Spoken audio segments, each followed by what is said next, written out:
Hello guys, alam nyo ba na lahat ng ating activity, o yung mga ginagawa natin dito sa loob ng ating mga cellphone, ay naire-record ng ating mga Google account?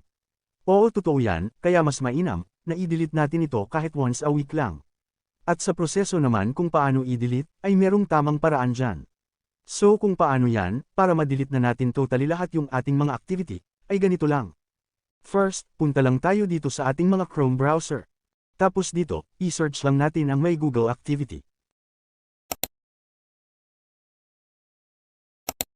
Then click lang natin itong first link. Tapos dito mga idol, once na nag-scroll tayo pababa, ay makikita na natin lahat dito yung mga activity natin dito sa ating mga cellphone. Sobrang dami nito mga idol. So para ma-delete, at malinis na natin lahat itong ating mga activity, ay balik na tayo sa pinakataas. Tapos dito, click na natin itong delete. Then click all the time. Para ma-select natin silang lahat.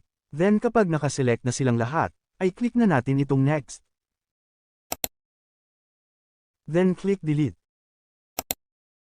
Automatic, madi-delete na lahat, yung ating mga activity, na naiipon dito sa ating mga Google account.